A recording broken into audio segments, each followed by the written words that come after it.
चारों धाम दे रहे हैं अपनी अंतिम चेतावनी, जिसे जानना जरूरी है। सन 1922 में एक अंग्रेज खोजकर्ता ने बद्रीनाथ के समीप एक शिला पर कुछ अजीब संस्कृत लिपि में लिखा देखा।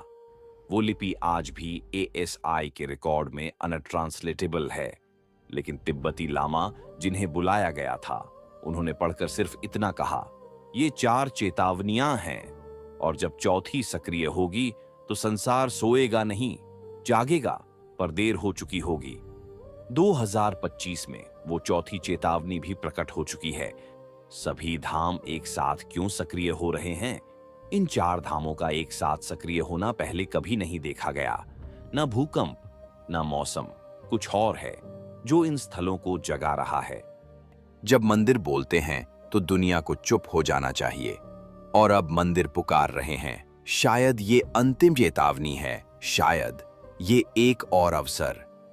लेकिन एक बार जब ये पुकार मौन हो गई, तब शायद देवताओं का भी मौन टूटेगा और फिर कुछ नहीं रुकेगा। सन 1984 में एक गुमनाम तांत्रिक की समाधि के दौरान अचानक उसने आंखें खोल दीं और सिर्फ 4 शब्द बोले, 4 दरवाजे बंद होंगे, फिर कुछ खुलेगा जो कभी बंद नहीं होगा।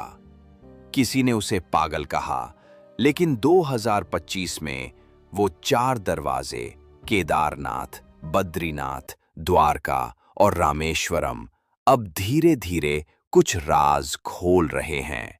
कुछ ऐसा राज जो ना विज्ञान समझ पा रहा है, ना धर्मशास्त्र रोक पा रहा है। क्या हम उस अनदेखे दरवाजे के सामने खड़े हैं और जान नहीं पा रहे? क्या ये महज प्राकृतिक घटनाएं हैं या किसी दिव्य शक्ति की भविष्यवाणी? जब चारों धाम एक साथ सक्रिय हो जाएं, तो पुराण कहते हैं, धर्म के स्तंभ हिलने लगते हैं और धर्मराज स्वयं धरती पर उतरते हैं। क्या कल की अवतार का मार्ग बन रहा है? चारों धाम अब मौन नहीं हैं, वे बोल रहे हैं। ये चेतावनी है, अंतिम चेतावनी। क्या हम तैयार हैं? क्या आप तैयार हैं? वैज्ञानिक इसे संयोग मान रहे हैं, पर संत इसे अंत की पुकार कहते हैं। कुछ रहस्यवादी इसे अंतिम सामंजस्य कह रहे हैं, जहां चारों धाम एक साथ ब्रह्मांडीय ऊर्जा को केंद्रित करेंगे।